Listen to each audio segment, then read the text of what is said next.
Chapter 1141 Deep Winter Sonia Sea, Pasu Island, Chasm of Storm Cathedral. This was the headquarters of the Church of the Lord of Storms, the holiest of holy temples, a place blessed by a god. The murals that were painted in blue, silver, green, and golden colors seemed rough, but they had a sacred and majestic vibe to them.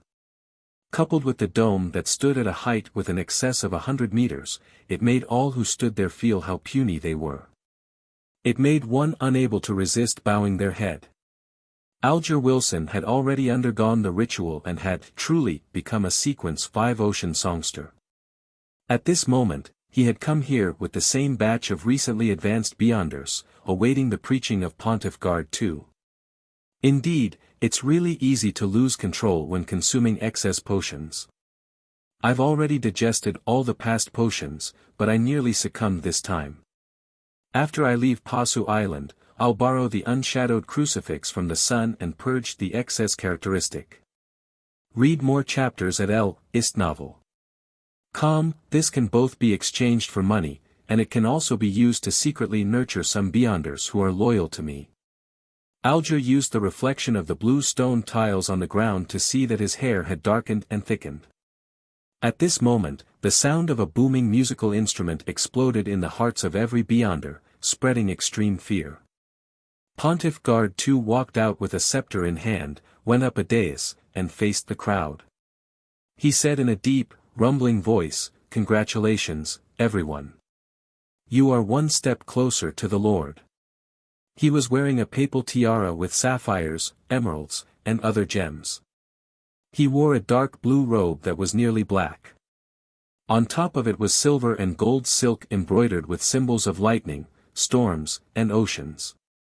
His aura was deep and majestic, as though a tempest was about to strike.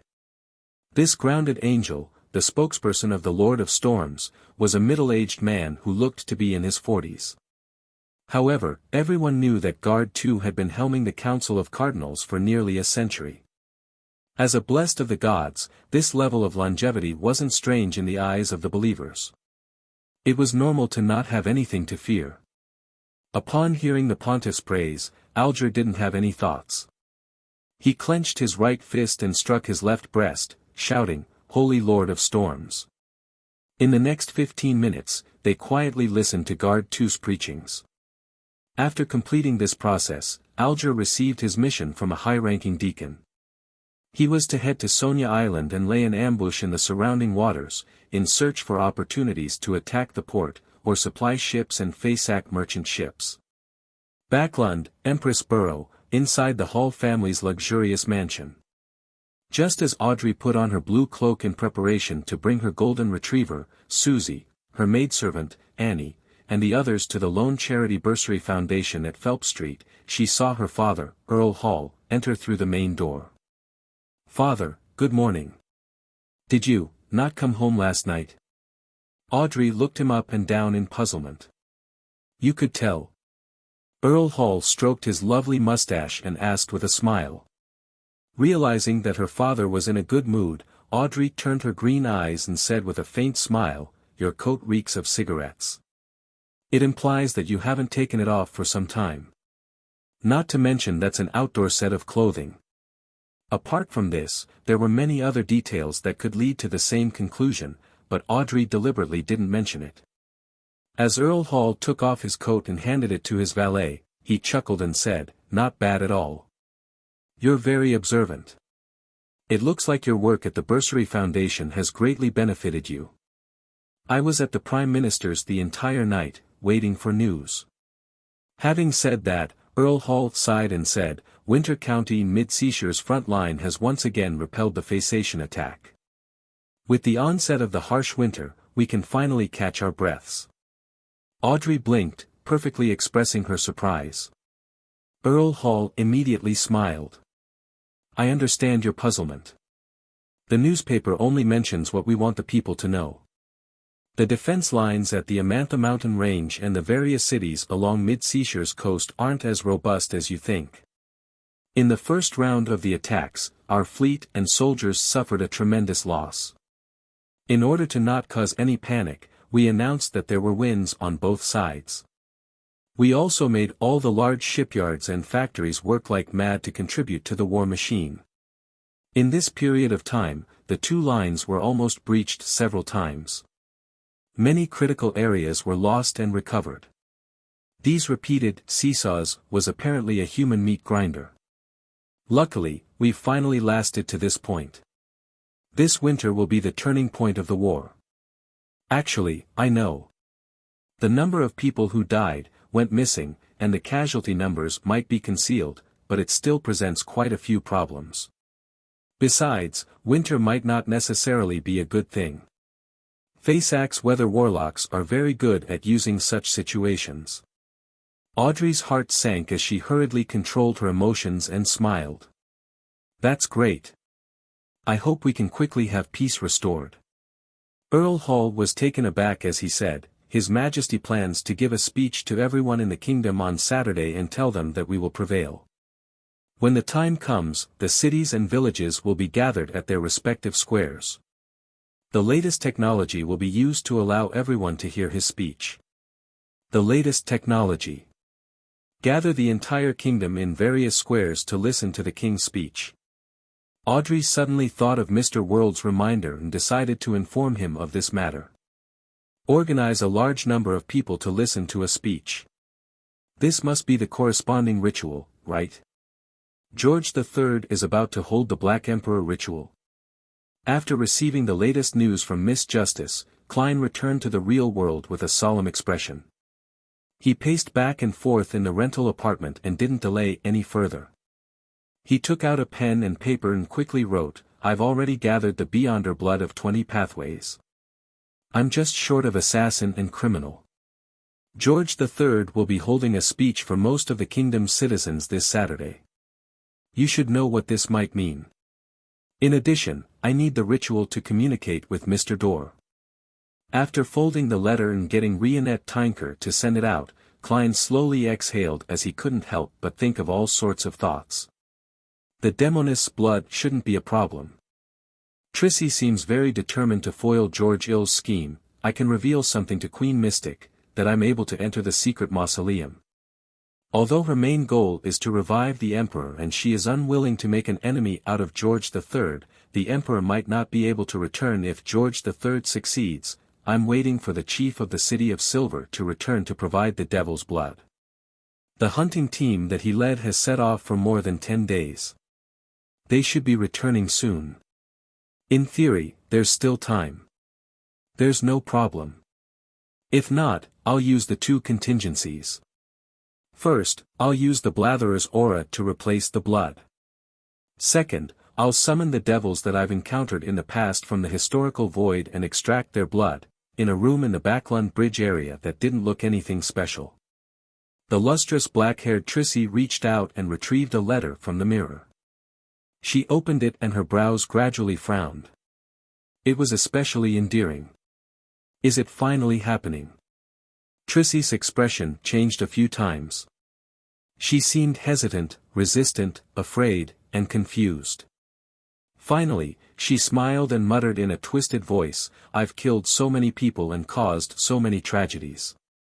Even if I were to die this time, it wouldn't be a total loss. After a few seconds of silence, Trissy took out a glass test tube from her black dress's pocket. It wasn't her blood, but another demoness. Her original name was Sherman, who had later called herself Charmaine. As a qualified, senior demoness, Trissy had found an opportunity to take some of Charmaine's blood while nurturing her. A necessary component for curses, it might not have been of use most of the time, but it could effectively prevent any accidents. After Charmaine's death, Trissy didn't abandon the tube of blood. This was because there were many occasions when demonesses needed such materials, just like now. City of Silver, in a particular residence. As soon as the lightning frequency increased, Derek got out of bed, lit the stove, and quickly grilled some mushroom bread. This bread was even more exquisite and delicious than the original black-faced grass. He loved it very much, and he looked forward to his 3 daily meals. The only problem was that the yield of mushrooms that could make bread wasn't too high. Due to the limited number of monster corpses, every resident was only limited to one claim a week, enough for 4 to 5 meals. After thousands of years of hard work, the area around the City of Silver was relatively safe, with relatively few monsters. Derek heard that someone had deliberately placed himself in the darkness to hunt monsters for the nurturing of mushrooms, hoping to be bait. Then, he was eaten. Those mushrooms have made everyone feel optimistic. That_s not good. Derek thought of the wistfulness before the chief left and shook his head. He picked up a jar he obtained from another city ruin and poured out some white milk. Frankly speaking, he didn't like milk, but it was described by Miss Justice as something that could help humans grow taller and stronger. This was enough to move him. As a resident of the City of Silver, Derek knew that, as he hadn't chosen the giant pathway, the chances of him growing taller and bulkier in the future were low. However, he secretly hoped to reduce the gap between him and his friends. Milk gave him that opportunity. Gulp. Gulp. With a serious expression, Derek drank today's milk rations. Just as he was about to get some mushroom bread, he suddenly sensed something and looked out the window.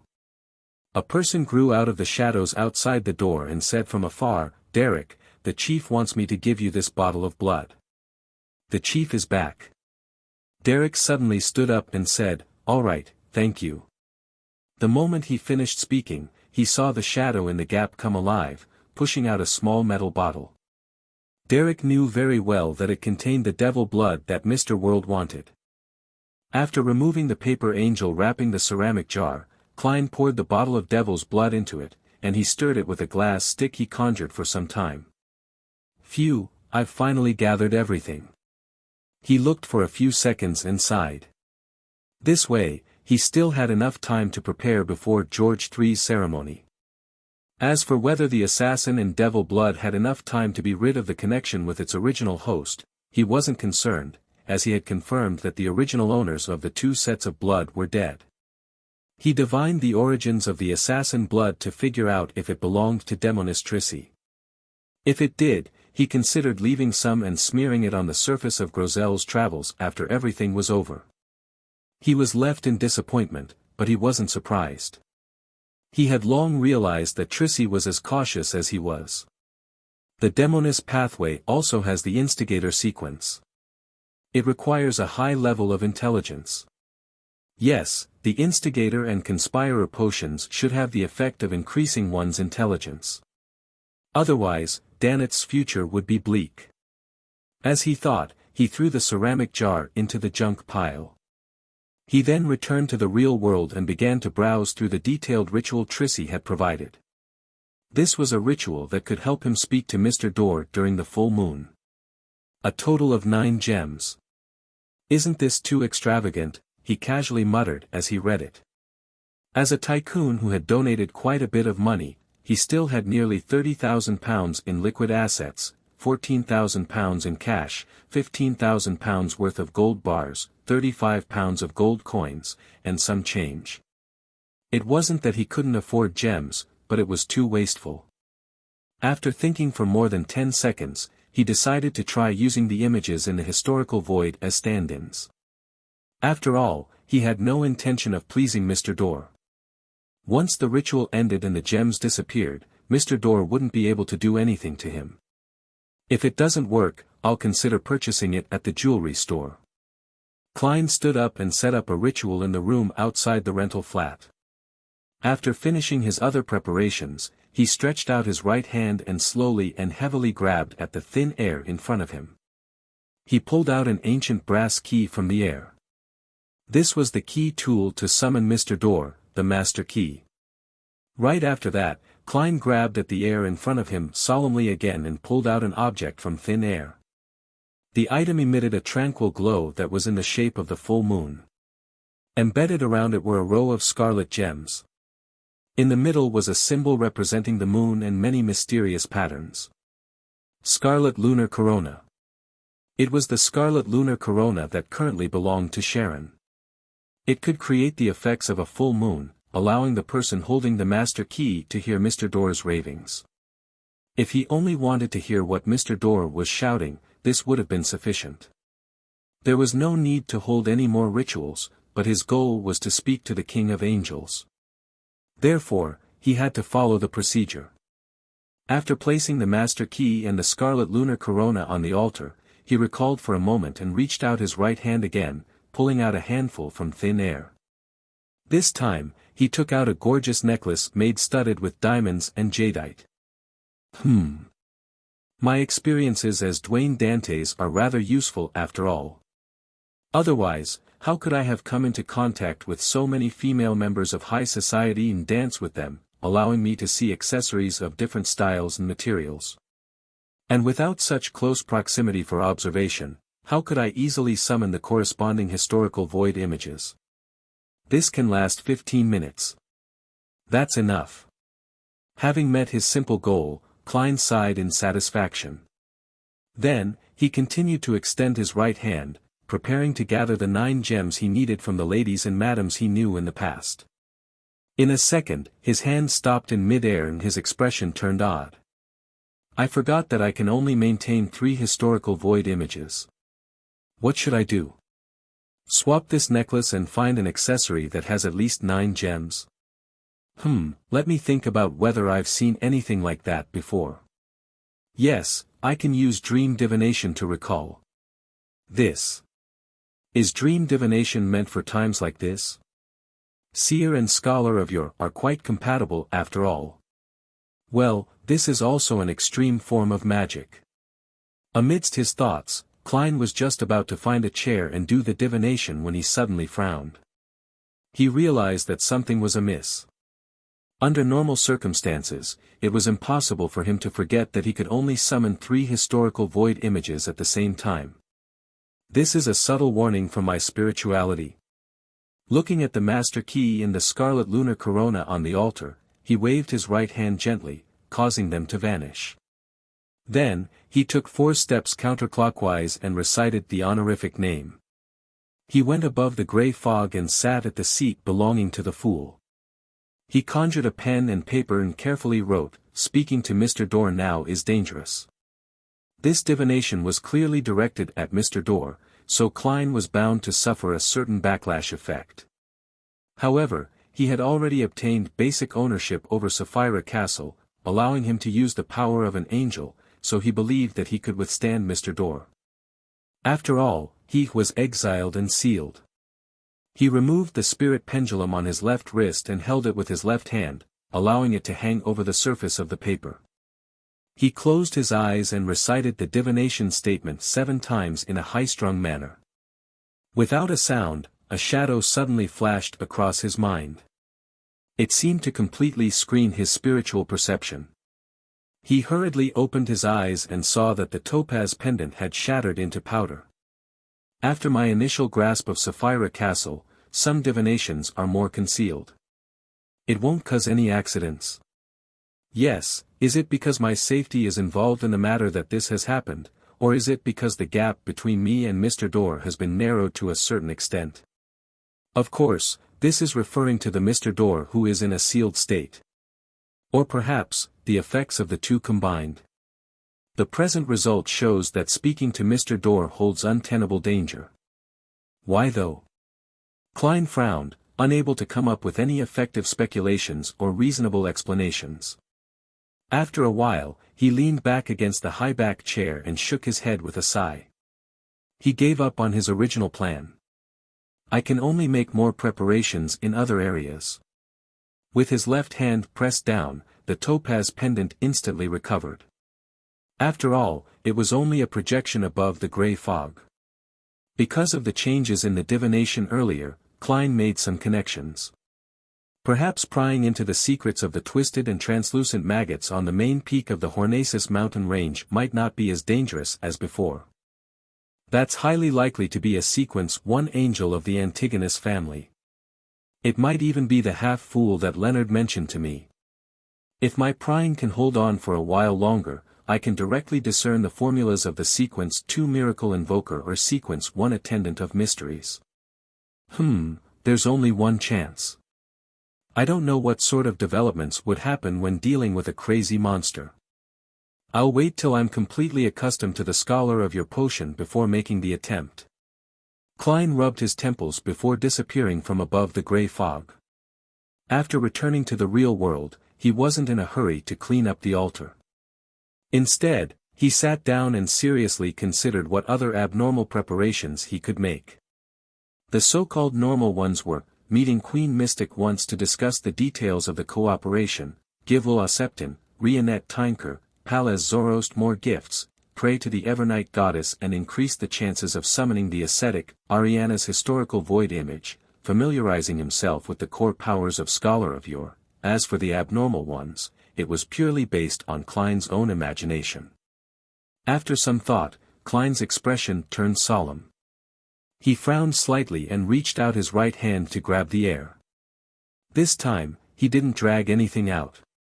Klein did it another 10 times, but all of them met with failure. He had no choice but to accept a fact: it was impossible to succeed purely by relying on himself. He then took out his wallet and took out a paper crane. On the surface, he wrote with a pencil, "Give me some luck. I'll bring you some ice cream from the Srenzo restaurant." After folding the paper crane, he entered the room and lay down on the bed. He restored his spirituality by sleeping. In his hazy dream, he saw thin, silver snakes forming a response. 5. No problem. Klein smiled and made a promise. At the next moment, he woke up. He sat up and reached out his right hand again, grabbing a total of 10 times. He still met with complete failure. "I can't do it even if I'm lucky enough. It's too difficult." Klein subconsciously wanted to use his finger to wrap the edge of the bed, but he instantly restrained himself. It was a habit of his above the gray fog, so it wasn't suitable for him to bring it to the real world. After pacing back and forth for a long time, he seriously considered all kinds of connections. Finally, he left the bedroom and went to the altar outside, which had yet been tidied up. He brought an item back to the real world. It was an ancient book made of goatskin with a dark brown cover. Grozel's Travels.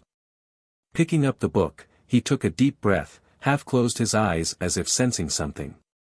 Slowly, he reached out his right hand and grabbed very lightly. Failure. Another grab. It was still a failure. After 5 consecutive failures, Klein's actions became even slower, as though he was taking out a piece of charcoal from a glowing red stove. Suddenly, the muscles on his arm tightened and he carefully pulled back. His right hand slowly retracted, slowly dragging out a rather dull, ancient-looking quill. This came from Revival Square of the southern continent's West Balam's northern state, right beside Insangwil's corpse. This was 0-08 before Amon's brother picked it up. Chapter 1143 Reasonable Development. I can only maintain it for about a minute or so. That's way too short, isn't it? A thought flashed through Klein's mind. Without thinking about anything else, he took 2 steps to the desk. He put down Grozel's Travels and quickly wrote on a piece of paper with 0-08, George III plans to use this speech to bait out all his enemies who want to sabotage his ritual. However, if everything goes smoothly and nothing happens, he'll take the opportunity to consume the potion and reveal his trump card to aim for divinity. After all, there are too many unknowns in the future, making it unsafe. Furthermore, he has made appropriate preparations for the ritual, they're already prepared to an adequate level. This is a very reasonable development. After Klein wrote the last sentence, and before he could check if there was anything wrong with the written content, the dim quill in his hand disappeared without a trace, as though it had never existed. And those few words seemed to drain all of his energy, making him feel dizzy. He took a few steps back and collapsed into his chair. It doesn't make sense. It wasn't exhausting for Insangwil back then. It should be because I forcefully summoned it, and I didn't dare let 0-08 weave a story on its own. When I wrote on the piece of paper, I had to rely on my own spirituality to support it. As for Insangwil, he could get 0-08's cooperation, so it wasn't that draining. Klein closed his eyes and used cogitation for a while before feeling better. Under normal circumstances, having had no physical contact with 0-08 and merely meeting it once had made it impossible for him to summon this Grade 0 sealed artifact. However, on the one hand, he had the Snake of Fate to personally augment his luck, and on the other hand, he had Grozel's Travels. This was the item left behind by the Dragon of Imagination Ankwelt. Inside it was the City of Miracles, Liveseed. It had a connection to a certain degree to an existence like 0-08. If it wasn't for some high-level existence's disruption, these two items would have long been reunited. Klein didn't know if this fate and particular connection could increase the chances of a successful summoning. He only wanted to give it a try since he didn't stand to lose anything. To his surprise, he really succeeded. And it was precisely because of this that he didn't dare to use Grozel's Travels to bear the contents of 0-08's projection. He didn't even dare to let them come close, afraid that something irreversible would happen. This was Backlund, which had an extremely dense population. Yes, logically speaking, there shouldn't be any accidents. After all, 0-08 is a historical void projection.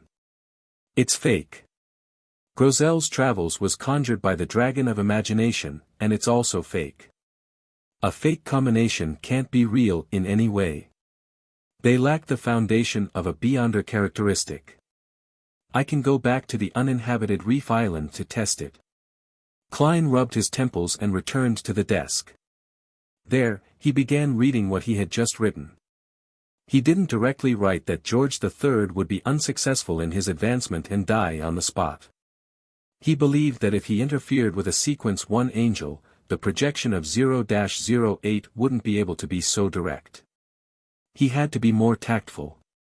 Furthermore, there was also the psychology alchemists and Amon's brother. Overly obvious effects would definitely be detected and easily made use of. All he could do was beat about the bush to mitigate the unknown. I hope it works. After staring at it for a while, he folded the piece of paper and stuffed it into his pocket. Then, he sacrificed Grozel's Travels back above the gray fog.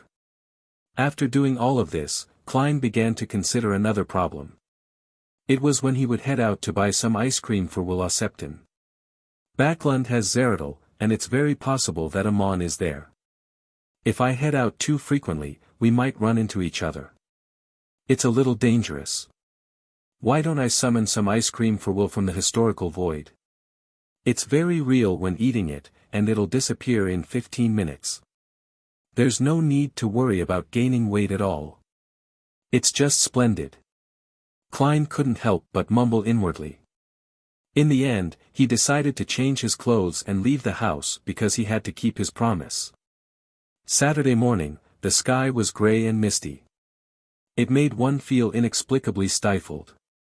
This was a common scene in Backlund's deep winter. Although the smog wasn't as thick and pungent like last year, the geographical environment and climate characteristics had determined that such situations would definitely exist for a long period of time. Furthermore, victory over environmental pollution was never something that could be declared in a year or two. After putting on a black coat that covered her knees, and a black veil hat, Melissa quickly walked to the door. Benson held his hat and shook his head. A young girl who isn't even 20 years old should be dressed like a teenager. You look overly mature and old-fashioned in that, understand? Old-fashioned. Melissa glanced at her brother and simply replied, the price of a pound of bread has risen by 1/4 pence. This price, Benson sked. He then took out a silver pocket watch covered in vine-leaf patterns and snapped it open. Let's go. There's still a long way to go to the municipal square. Melissa tersely responded and went out into the streets with her brother. Good morning, Mrs. Daniel. After taking a few steps forward, Benson saw a neighbor leaving. He greeted her with a smile. He was good at chatting and had long established a good relationship with his neighbors. The lady named Mrs. Daniel wore a pure black dress. She was in her 40s and had a thin face. Her face was covered in a thin black veil that hung down from her hat. When she heard the greeting, she nodded and replied simply, "Good morning, the two of you." She didn't make any small talk, and she coldly walked away. As he watched her back, Benson deliberately slowed down his pace. When they finally opened up a distance, he turned to ask his sister, "What happened to Mrs. Daniel?"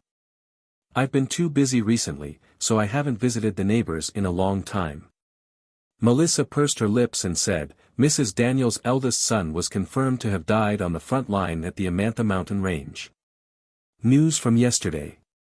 That tall, bashful, but thoughtful, kind, and sincere young lad. When he came back the last time, he said that he was promoted in the army and became an officer," Benson asked in surprise. Melissa nodded. "I couldn't imagine that Larry would die just like that, just like how she couldn't imagine the tragic deaths of her classmates at school. In just a few seconds, some people could no longer speak, communicate, or study." Benson was silent for a moment before sighing. "I've been busy lately. Actually, I've been dealing with bereavement payments, but perhaps the list I received didn't include Larry, so I'm not sure. There's a lot of information on that list. Some are cheerful, others are humorous, others are the only child within a family. Some are determined, while others are the leaders of the soldiers around them. Some just got married and don't have children. Some are preparing presents for their youngest daughter, while others had love letters with them. They planned on sending it at the post office after the battle. But, they're all dead." Melissa and Benson fell silent at the same time, and neither of them spoke for a long time. When they were almost at the intersection, Melissa looked at the road ahead and said in a low voice, "What do you think His Majesty will be talking about in his speech today? Perhaps it's a form of musters, or perhaps it's to convey the faith that we will prevail," Benson said in passing. Melissa turned to look at her brother. "This isn't like you, Benson. Shouldn't you be making some snarky remarks? It should wait till the speech is heard and the specific content is understood. The most basic principle of being a person is to not make comment on things that one doesn't know enough of. Otherwise, they would be worse than a curly-haired baboon," Benson said with a smile. At this moment, he saw another neighbor. The other party's hair was white, and his face was half covered with a scarf. He was wearing a thick jacket and was holding a cloth bag in his hand as he hurried past the siblings. "Mr. Thomas's dressing is so strange. Does he still need to do something else?" Benson looked at the back of the man and asked in puzzlement. Melissa replied in a low voice, "Mrs. Thomas is sick, and that spent quite a bit of their family's savings. Recently, with food prices sharply increasing while Mr. Thomas's income remains the same, he has to queue up at the soup kitchen every few days to get some bread. He's a decent gentleman, so he probably doesn't want others to recognize him. Also, the food at the soup kitchen is always limited. If one's late, there might not be any left. They'll have to go to the cathedral, the workhouse, and other places. The handouts just happened to start after His Majesty's speech, so Mr. Thomas probably wants to go there directly." Benson nodded slowly and asked in concern, "What's wrong with Mrs. Thomas?" "I know a few good doctors." "A disease caused by anxiety," Melissa explained what she had heard. "Mrs. Thomas is very worried about her youngest child who's serving in the army." "You mean Thomas Jr.?" Benson frowned slightly. After receiving his sister's confirmation, he fell silent, as if recalling something. After a while, when they approached the nearest municipal square, Benson looked ahead and whispered, "Thomas Jr. is already dead." Melissa didn't respond, but her expression was a little dazed. They walked forward silently, as if they were relying on inertia. More and more people appeared in front of them. These people were either dressed in formal attire or holding canes, dressed up as gentlemen.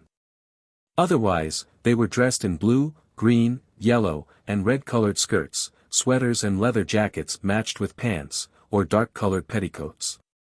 Their colors were dull. They came out of their houses and from the streets they were on, like water droplets splashing upward. They merged together at the intersection, forming a tiny stream. The stream surged ahead, combining with other tributaries, and flowed into the square's entrance, interweaving into a majestic torrent. The torrent slowly surged forward, flooding the square. Amidst this torrent of humans, Melissa felt like she was as puny as a water droplet.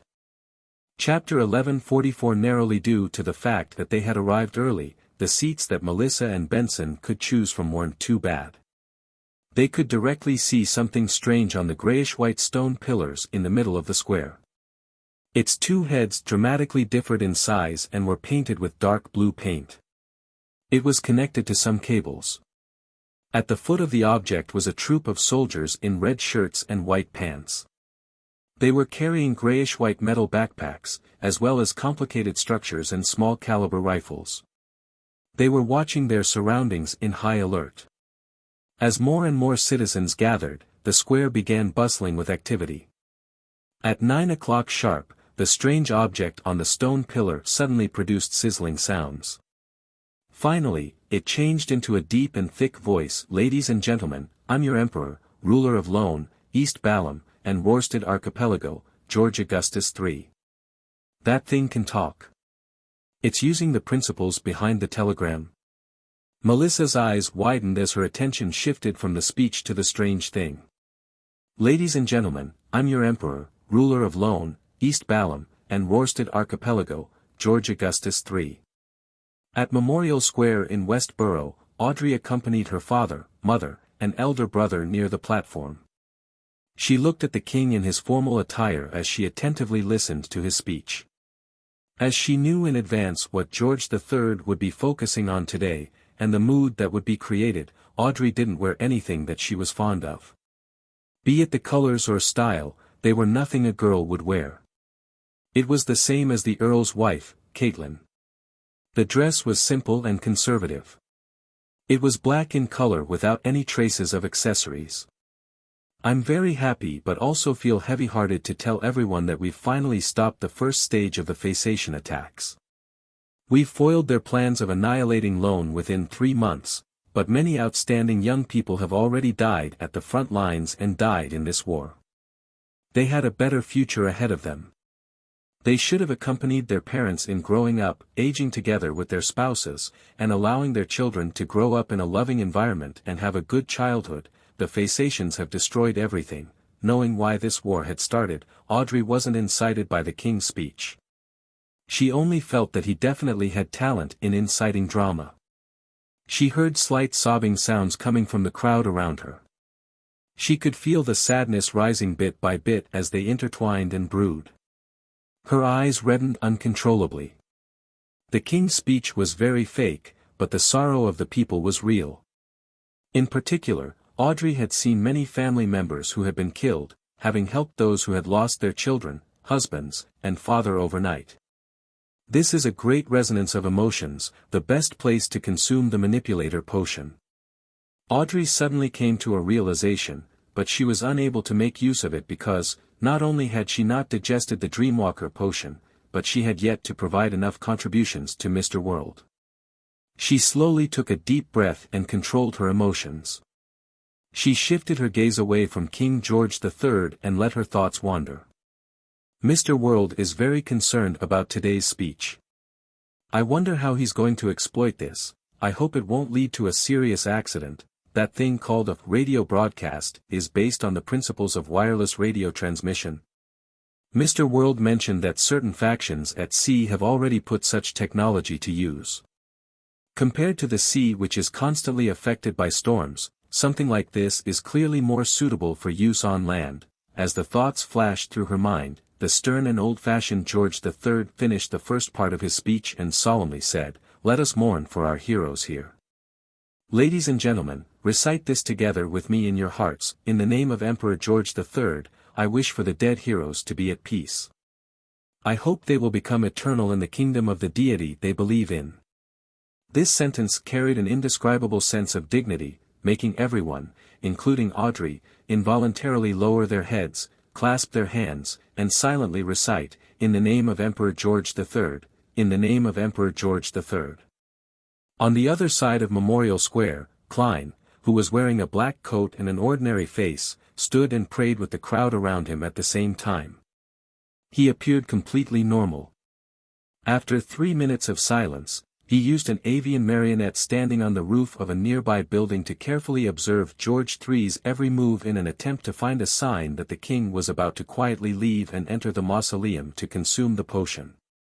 According to Klein's understanding, the "in the name of Emperor George III" segment was core to the entire Black Emperor ritual. If one were to consume the potion, it would definitely happen at this moment, or within 2 to 3 minutes after the collective mourning. The effects would likely be lacking if there was any delay. George III is also silently mourning. He isn't doing anything else. Klein held back his impatience and puzzlement as he patiently waited. Tears streamed down many people's faces as the mourning gradually came to an end. Everyone opened their eyes one after another. At this moment, George III didn't do anything. He spoke again and continued his speech. "We've already endured through the most difficult part. We'll definitely defeat this evil and brutality. This is the power of justice. This is the power of every soldier at the front lines. This is the power of every factory worker, this." The arrangement by 0-08 wasn't successful. George III has no intention of becoming a god today. He's just trying to bait any enemies who want to destroy his ritual. In any case, he can still give many more speeches like this in the future. Klein frowned slightly as thoughts flashed through his mind. Suddenly, his expression turned solemn as he thought of a possibility. In the blink of an eye, Klein switched places with Anuni, who was hiding in the sewers. The latter was dressed the same as him, and his external appearance looked identical to him. Following that, Klein took 4 steps counterclockwise and went above the grey fog. With the help of the crimson star representing Miss Justice, he used his true vision to observe the situation in the square. He was already a sequence 3 beyonder, so there was no need for him to use the Sea God Scepter to widen his field of view. Of course, compared to a scholar of yore, a Sea King's true vision was obviously much larger. However, there was no need for that. The moment his gaze landed on the stage where King George III was giving his speech, his gaze froze. There was no one there, or rather, there was only a fake phantom. It was an imagined George III giving the speech. Before the speech, Klein had been wary of this problem. He had specially observed and confirmed that it was the real George III. Who knew that, within a few minutes, the real George III would become an imaginary George III? In the midst of his silence, he had used the Black Emperor Pathway's powers to distort and silently swap himself with a substitute. George III should have already entered a secret mausoleum and is consuming a potion in an attempt to advance. With a thought, he quickly checked the surrounding area and discovered that there was something abnormal beneath the platform. Boundless black energy was secretly emanating from there. He then picked up the Black Emperor card on the surface of the long bronze table and tried sensing it. Using the law of convergence of beyonder characteristics, he confirmed that the power belonged to the Black Emperor pathway and came from distortion powers. Impressive. While using a speech to bait the enemy, he disguised himself as a fake person and secretly left to consume the potion. There's not much time left. Klein's heart tightened as he immediately returned to the real world. In the sewers, he recited in Jotun, the sacred spirit that pursues knowledge, the mysterious world's lighthouse, eyes that pry into fate, the royalty above the sea, the pure and holy Bernadette Gustave. This was the honorific name of Queen Mystic, but it was somewhat different from a normal sequence 3's. Its range was very large and was effective all across Backland. With regards to this, Klein suspected that the eldest daughter of Emperor Roselle had used a grade 0 sealed artifact to achieve this effect. Bernadette rarely told her honorific name to anyone, afraid that some enemies would use the prayer and automatic response property to lock onto her position before she reached sequence 2. This was very similar to what Klein had thought of. Klein had come to an agreement with her that, as long as he recited her honorific name, she would choose any secret mausoleum and open the door with the symbol drawn by the blood in an attempt to destroy it. Both of them didn't have any hopes of success, because the guards in the mausoleum would definitely chant the honorific names of the angels every once in a while, causing a situation that allows them to see the corresponding areas through the prayer point of light. Once they discovered something amiss, they would immediately rush over to help. Bernadette's main purpose was to attract attention. Of course, if those angels were to arrive at a slower pace, Queen Mystic could also go from providing support to being the main offensive force. After doing this, Klein immediately stretched out his right hand to grab the air. As his arm pulled back, a figure appeared in front of him. It was a woman with average facial features and dark eyes. She wore a simple robe and a tree bark belt. Her raven-black hair hung down as she stood bare feet without any shoes or socks. The Evernight Cloister's matron, the ascetic leader, the servant of concealment, the grounded angel, Ariana. I succeeded in one try. Klein was shocked, but he didn't think too much about it. He quickly said, "Keep my existence concealed and protect the people of Backlund." He was worried that after George III lost control due to the destruction of his ritual, he would rush out of the mausoleum and harm the people of this city. "All right," Ariana replied with a calm expression. She wasn't rigid or stiff at all. "It can't be her, in person, right? Actually, my summoning wasn't successful, but the goddess had already gotten Ma'am Ariana to secretly return to Backlund. The moment she sensed that she had been summoned, she came over. An angel of the concealment domain also has a certain degree of control over their historical void image." As a thought flashed through his mind, he realized that he had entered a special state, no longer being sensed by the outside world. Chapter 11:45 3 Arrows. At the same time, Klein didn't have the time to think about such trivial matters. After having his existence concealed, he immediately got Inuni to switch places with a new marionette who was formerly a pirate. Immediately following that, he activated Creeping Hunger and brought Inuni and Konas to the secret mausoleum in Alwa County. As he could only maintain 3 images from the historical void at the same time, it was impossible for him to abandon his marionette and directly come over by using a summon projection. It would occupy a crucial spot. As for the remaining marionettes in Memorial Square, they wouldn't die on the spot in half an hour. They would only appear to be in a daze. However, this wasn't something that would attract too much attention while listening to a speech. Finally, if he didn't return, the Red Gloves team from the Church of Evernight would clean up his tracks. At the same time, outside the secret mausoleum in Eastchester County, there was a young lady in a yellow layered dress and a black, old-fashioned bonnet. Pea vines grew out of nowhere as they appeared. Her chestnut hair cascaded down naturally. Her eyebrows were long and straight, and her eyes appeared as though they were filled with a blue sea. Looking at the mountain wall in front of her, Queen Mystic extended her right hand and quickly formed a symbol in the void. Following the movement of her fingertips, drops of bright red blood that resembled shattered gems seeped out and froze in midair. Soon, a complicated symbol formed from layers of doors appeared. They trembled slightly and seemed to resonate with something somewhere else. In the blink of an eye, the blood-colored symbol extended into an illusory translucent door. Through it, one could vaguely see a gigantic mausoleum formed from black rocks. Bernadette immediately walked through the illusory door and arrived inside a dim and dark area. The light here came from the lights of stone pillars and strange underground moss growing on the cliff walls. Together, they illuminated the secret mausoleum in the light fog at the bottom. The symbol provided by Mr. Door was really useful. At this moment, as a ritual was being held deep underground, faint lights gathered, forming a figure midair in the darkness. The figure had a square face, black hair and blue eyes, a high nose bridge, and a thick beard. He looked rather solemn. His appearance and image wasn't unfamiliar to many citizens of the Lone Kingdom. This was because he had been printed on the front side of 10-pound notes. Of course, people who had never touched 10-pound notes in their entire lives could also see his statue or portraits at Memorial Square. He was the Lone Kingdom's founder and protector, the first king, William Augustus I. This was an entity referred to as he. With the help of the ritual, he had come here directly from Backlund. Bernadette remained impassive. With a flip of her hand, a new item appeared.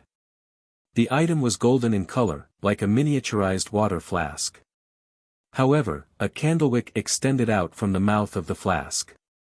As Bernadette caressed the surface of the item with her right hand, one that was covered in mysterious and complicated symbols, the candlewick silently ignited. The light it emitted was like a sticky water stream that sprayed upwards, forming a blurry and twisted golden figure. Eternal Genie of the Lamp, my second wish is to obtain the strength of a knowledge emperor for one day. Seizing the opportunity when William Augustus I had yet to fully descend, Bernadette spoke in a solemn voice. The item in her hand was called Magic Wishing Lamp. It might have come as early as the first epoch. Although it had never been obtained by the 7 churches, it had the corresponding grade 0 sealed artifact number. 0-05. This item could grant its owner any 10 wishes, but this was either done in a distorted form, or it came with unpredictable and terrifying outcomes. None of its previous owners had a good ending, including Roselle Gustave. Visit our L-List novel. Condes Emperor had warned his daughter that she could use the proper choice of words and make preparations to avoid the harm brought about by the first 2 wishes, but she absolutely couldn't make the 3rd wish. Absolutely not. Meanwhile, the concealed Klein arrived near the secret mausoleum in Alwa County without alerting anyone. Although time was tight, he didn't rashly approach the mausoleum by drawing the symbol and opening the door. Instead, he reached out his right hand and grabbed at the air in front of him. After 5 consecutive attempts, the muscles on his arms suddenly tightened, as if he was pulling something extremely heavy. As he retracted his right hand, a figure quickly appeared. The figure's skin was bronze in color. He had a medium build, black hair, brown eyes, and soft facial features. Beneath his right ear was a very thin mole. It was none other than Isaac Eggers. However, unlike the Mr. Isaac that he knew, the figure's gaze was cold. He wore a deep black robe embroidered with golden threads. He wore a golden bird-shaped crown, as though he was looking down on all living creatures. This was the former Death Consul, a former Sequence 2 angel. Without sizing him up further, Klein reached out again and grabbed into the void. This time, he didn't seem to have pulled anything out, but in fact, he had summoned the former him from 10 seconds ago, the him who was in a concealed state. Then, Klein threw a small metal bottle at his projection and made himself enter the Grey Fog's historical void. In his past self, his consciousness suddenly came alive and became extremely agile. This concealed Klein brought the projection of Death Consul Isaac and came to the secret mausoleum where the entrance couldn't be seen. He took out a small metal bottle and used his spirituality to draw with the blood that shimmered like gems. In midair, he quickly outlined the symbol that Mr. Dorr had given. The symbol rapidly formed and resonated with a particular point in the mausoleum, expanding into an illusory door. In a concealed state, Klein and Death Consul Isaac passed through the door and entered the corresponding secret mausoleum. At that moment, the guards inside had already discovered that there was an intruder and had activated the ritual they had prepared in advance. However, all they could see was the lofty Death Consul. Somewhere in Backlund, the former Duke of Southville, Blink Augustus, was just about to use a ritual to open a passageway and descend into that secret mausoleum when a man beside him suddenly frowned and said, "That's Isaac Eggers." "No, he is very rigid. It's like a historical projection summoned by the Secret Order scholar of Your Highness, let me go over. Stay here and be wary of the scholar of Your who's lurking in the dark. Although they aren't angels, they're quite troublesome." Blink Augustus was a slightly arrogant elder. His black hair was mixed with silver threads, and he was clean-shaved. Upon hearing that, he laughed and said, "Isn't the scholar of Your just beside him? Although he's in a concealed state, I've already discovered him through the disorder of the surrounding area. He's misleading us, making us think that he's deliberately attacking with a historical projection while his true body has gone elsewhere. In fact, he's hidden beside Azek's projection. Once this death console attracts the attention he wants, and when we place our main forces elsewhere, he'll use the concealed state to approach the mausoleum to cause destruction. Besides, regardless of the reason, since he's summoned an angel's projection, you won't be able to kill the target in a short period of time even if you carry a grade 0 sealed artifact. If this implicates the mausoleum, our efforts and persistence would have been in vain. If that scholar of yours has done 3 levels of misdirection and really went to another mausoleum, he won't be able to summon an angel from the historical void. You can easily eliminate him. While he said his first sentence, Blink Augustus had already entered the passage through the ritual's activation.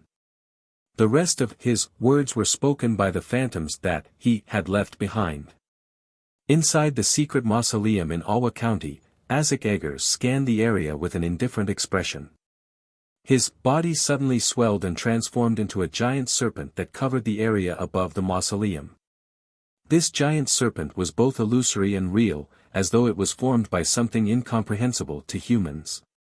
Its entire body was covered with huge dark green scales. White feathers grew out from the gaps, and each scale and feather had strange symbols of different shapes. Just the mere sight of them made one's flesh decompose, turning them into zombies.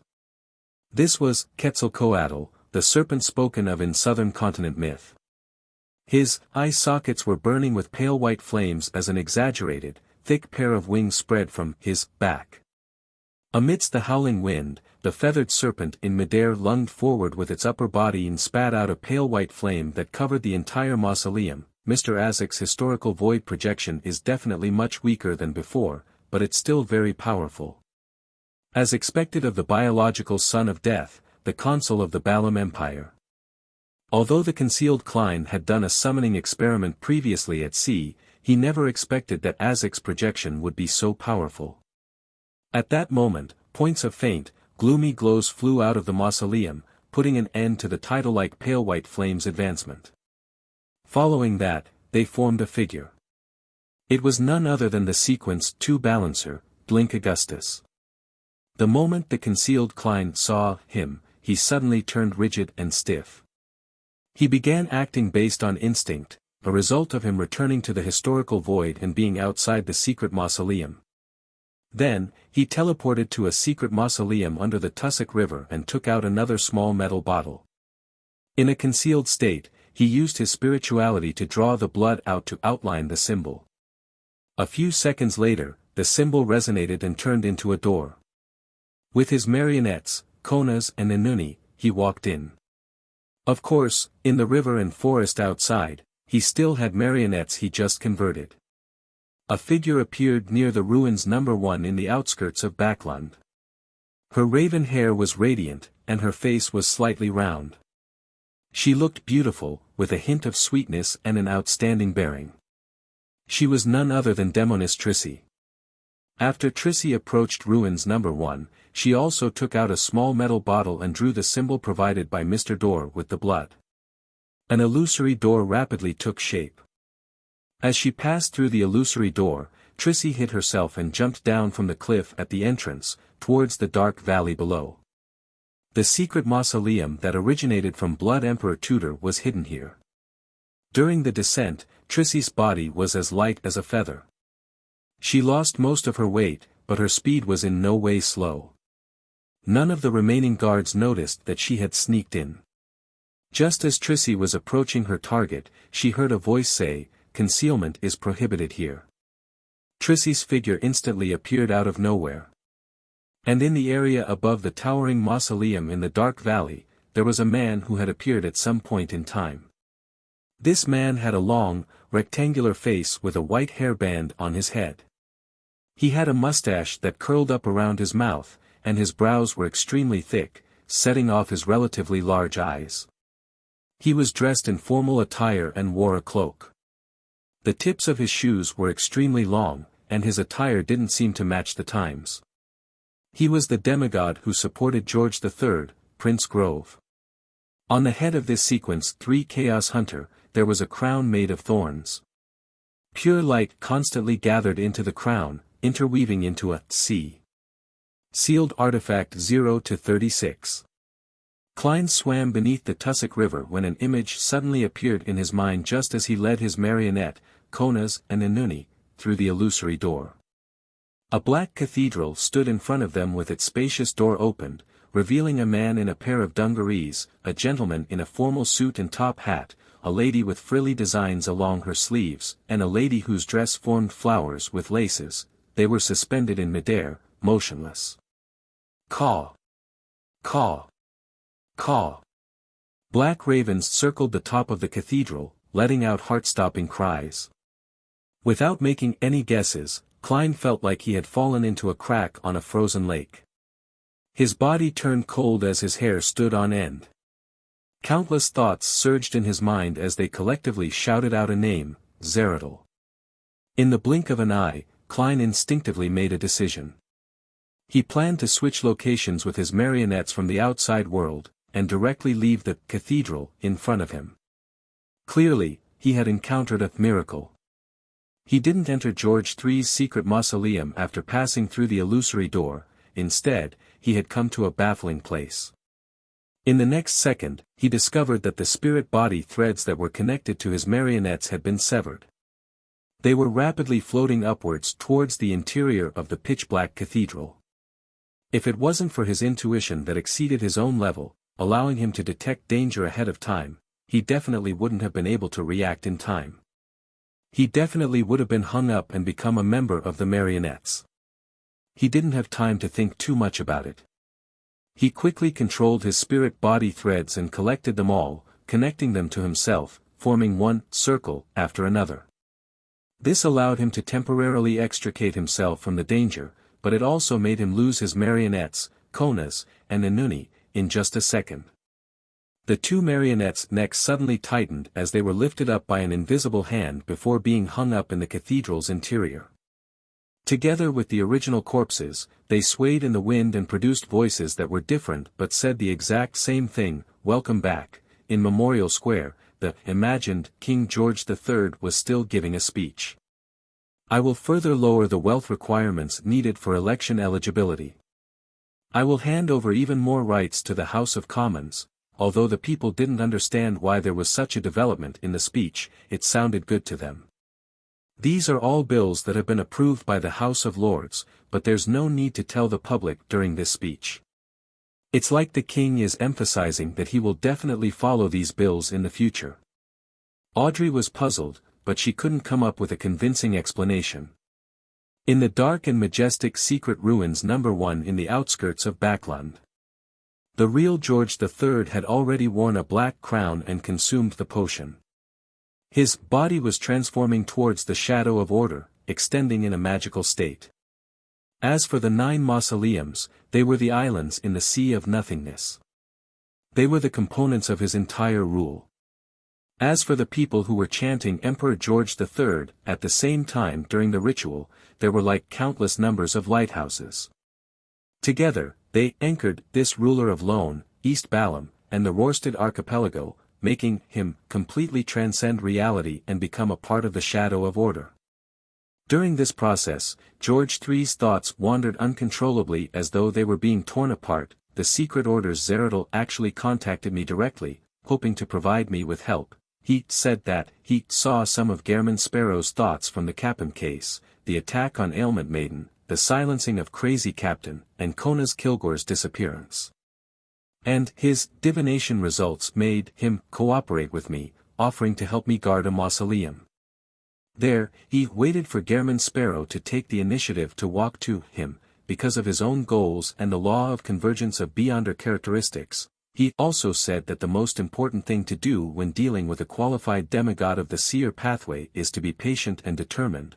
What a charlatan. He even brought Abomination Sua. I used my powers to sign a contract with them. Together with the helpers I invited from the Twilight Hermit Order, as well as Grove, who wields a Grade 0 sealed artifact. Even if most of the demigods of the military and royal family are fighting at the front lines or protecting Backland, I don't have to worry about the ritual being destroyed. Unless a true deity descends into the real world, and that's impossible. So, I originally wanted to use this opportunity to lure out any resistance, but in the end, I decided to use this opportunity to directly advance, since Grove still doesn't know about these hidden cards. Well, he has no right to know. In less than 2 minutes, I'll become an eternal god, the Black Emperor who rules over reality. Caw. Caw. Caw. In the dark world with the ravens cawing, the corpses hanging from the black top of the church descended and passed through the main door. Their eyes were locked onto Klein, who was outside. Almost at the same time, a figure slowly but firmly outlined itself in midair. Without caring about what it was, Klein quickly snapped his fingers while maintaining the special state of his spirit-body threads.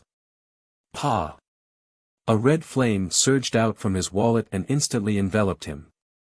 The flame was quickly extinguished, and Klein remained where he was, unable to leap out. He didn't show any signs of being depressed as he immediately activated creeping hunger to attempt to teleport. Klein instantly turned transparent as he appeared again, unable to take a single step. His origin and destination had strangely been connected. At that moment, the figure in midair had already taken form. He was dressed in gorgeous clothes, with long chestnut-colored curly hair, blue eyes, high nose bridge, and thin lips. He was none other than the Roselle Gustav from when he was an emperor. He looked down at Klein as countless illusory symbols appeared in his eyes. Klein's mind instantly swelled as he was injected with a large amount of unknown knowledge. His head felt like it was exploding in an instant while his other thoughts were completely occupied, so much so that he couldn't even lift a finger. Instinctively, he allowed that knowledge to split up and become injected into hundreds of worms of spirit. This allowed him to regain his ability to control his body as he quickly grabbed the space ahead of him with his right hand. His arms suddenly sank, and then he suddenly pulled back. When the marionettes passed through the cathedral's door and began their attacks, another 2 figures appeared in midair, dragging out a scaleless, silvery white tail. As he released his right hand, a giant serpent appeared in this dark kingdom. His eyes were bright red and cold, and his body was covered in patterns and symbols. There were countless wheels in the details. Snake of Fate. Actually, this wasn't something that Klein could summon out from the historical void. Instead, it was Will Septon descending with the burning of the paper crane after using the yesterday once more charm.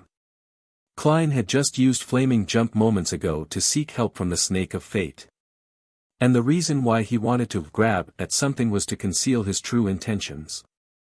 It was to prevent the opposing angel from discovering the location of the Snake of Fate, putting Dr. Aaron's family in danger.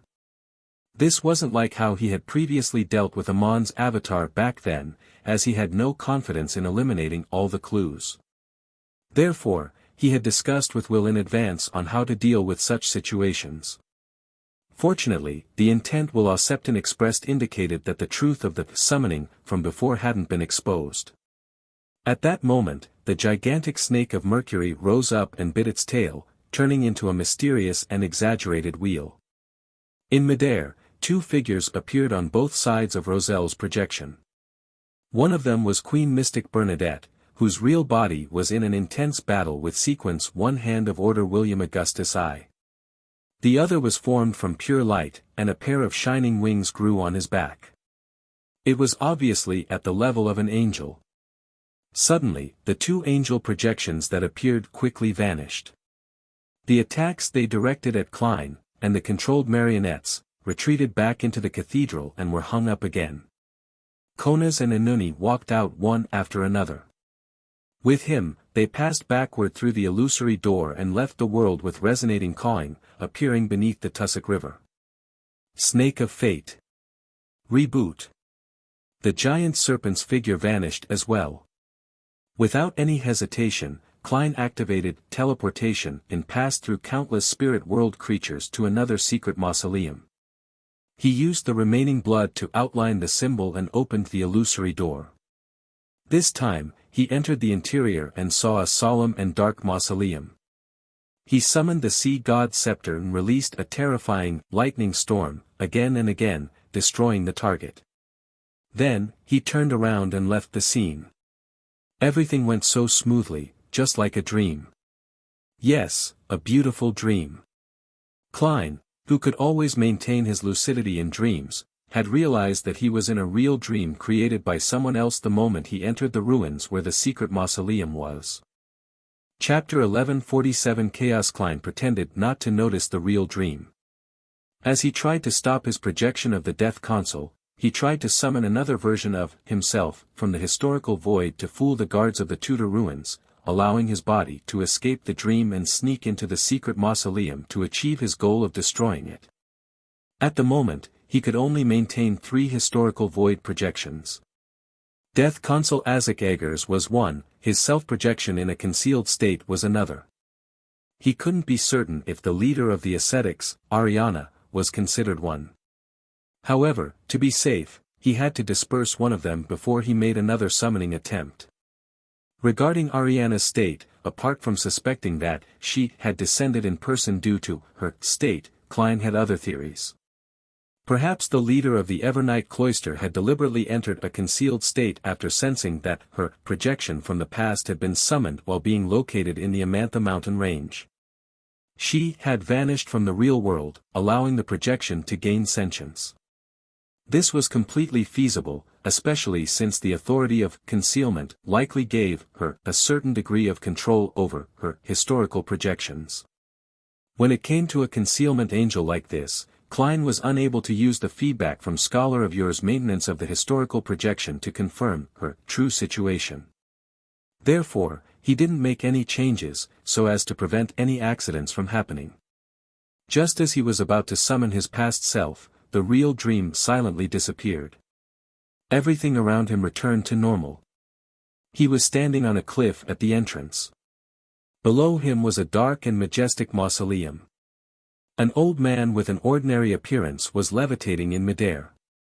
Under the glow from the moss and the light from the stone pillars inside the cliff, he calmly looked at Klein and sighed in ancient Fasak.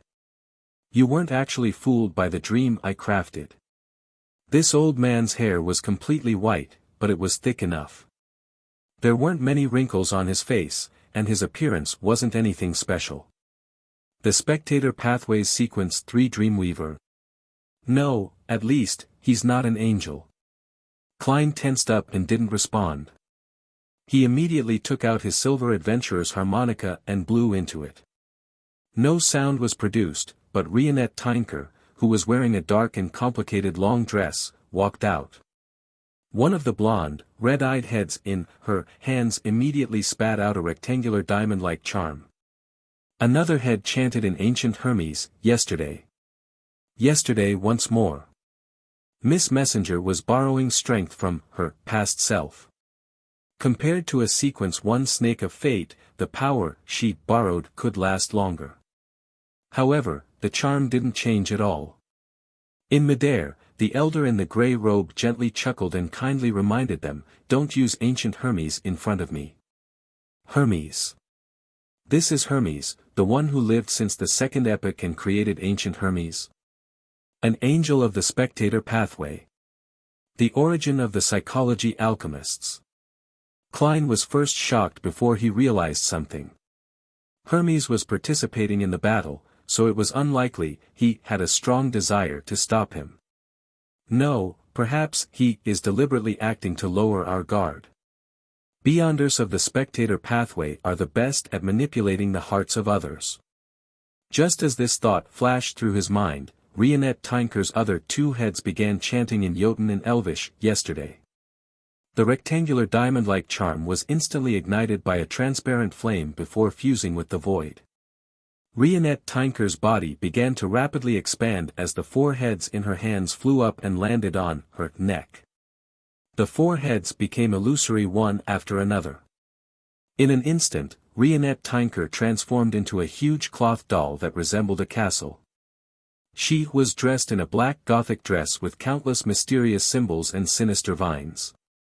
Her eyes were blood red. She swept his gaze across ancient Hermes. She opened her tightly shut mouth but didn't make a single sound. The Spectator Pathways angel flashed with a faint light, turning into a plump, white rabbit. Ancient Bane, transformation curse. The rabbit didn't panic at all. Its body began to swell, becoming half the size of a mountain. One stomp was sufficient to trample him to death. To an angel of the spectator pathway, merely believing in their strength allowed them to be powerful enough without being at a disadvantage due to their appearance. As the rabbit turned into a monster, a subtle change happened in the ruins. Reality and illusion intertwined, making Rionette Tinker a little confused as to whether she was in a dream or in the real world. Klein could differentiate between the two. While he had noticed that, not only was Miss Messenger in a mythical creature form, but the surface of the rabbit's body was covered in grayish-white scales. All sorts of patterns intertwined together, forming three-dimensional symbols that seemed to connect to the mind. Angels are truly terrifying. They use their complete mythical creature form right at the start. As Klein sighed, he didn't even dare take a second look to gain more knowledge. Firstly, he didn't have the time to do so, and secondly, his level wasn't high enough. Seeing a complete mythical creature form would definitely lead to being affected and receiving some negative effects. This was something he had to avoid in a dangerous battlefield. Taking advantage of the battle between Miss Messenger and the gigantic rabbit that had transformed into a dragon, Klein used the strong winds to head for the secret mausoleum.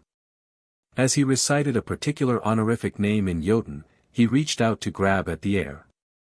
First time, failure, second time, failure, third time, still a failure. Just as one fat, white rabbit after another appeared in Klein's island of consciousness, causing him to elevate his consciousness to fight back and be unable to take multiple things into consideration, he instinctively reached out his right hand and finally touched a particular image in the historical void. As he pulled back his arm, the image quickly outlined itself. She was a woman wearing a dark-colored robe and a wide hood. She had a beautiful face and slightly dull black eyes. This was the concealment angel of the Church of Evernight that he had met before. Later, he found out in the foggy town that this was Mother of the Sky, the daughter of the ancient god, Phlegria, and suspected to be the vessel for the goddess's descent. Since he was able to successfully summon the ascetic leader, Ariana, from the historical void in one try, Klein definitely thought of trying to see if he could summon her. He had been chanting the honorific name of the Evernight goddess. The employing of historical void projections by scholars of yore had a difficult to overcome restriction. It was that he was unable to summon something that involved the uniqueness. However, objects that were merely a vessel of a deity's descent depended on how much of the deity's power was carried by the corresponding historical void projection or if it involved the uniqueness. Similarly, if he wanted to summon a mon, it was impossible to summon the actual body, but an avatar would work. To be safe, the person who he summoned was the one who had smiled at him during the Great Smog of Backlund, and he succeeded after 3 attempts. Of course, if it wasn't for the goddess's tacit approval, or perhaps providing some level of help, he might not have succeeded given 100 attempts, 1,000 attempts, or even 10,000 attempts. The beautiful lady didn't look at him, the summoner. Instead, she turned her head and looked down at the secret mausoleum. The entire underground ruin quaked as the dark and majestic mausoleum began to shake. Ripples appeared as though it was about to be moved into a concealed world. At this moment, 2 arms extended out from the outside world. One was pressed towards the gigantic doll, Rionette Tinker, while the other spread out its fingers to grab at Klein. These 2 arms were more than 10 meters long. They were pitch black on the surface, flowing with sticky liquids. Some of them were strangely protruding, some had skulls as heads, 3-dimensional eyes, or barbed tongues. Abomination Sua. The remaining guards in the underground ruins went crazy. Some raised their swords to kill their companions, or they raised their guns, aimed at themselves, and pulled the trigger. Klein's skin began to crack, and his consciousness was disturbed by a sensation of madness. He was unable to respond effectively. The concealment angel he summoned retracted her gaze through pure instinct, and she looked up at the 2 arms that seemed to come from the depths of a nightmare. Tremendous fear caused Sua's arm to tremble slightly. Not only did he fail to grab hold of Klein, he was even cursed by Rionette Tinker, causing him to be covered in green fur. Immediately following that, they began to fade as they struggled with all their might, trying to escape their concealed states. And at this moment, 3 figures appeared in midair in the underground ruins.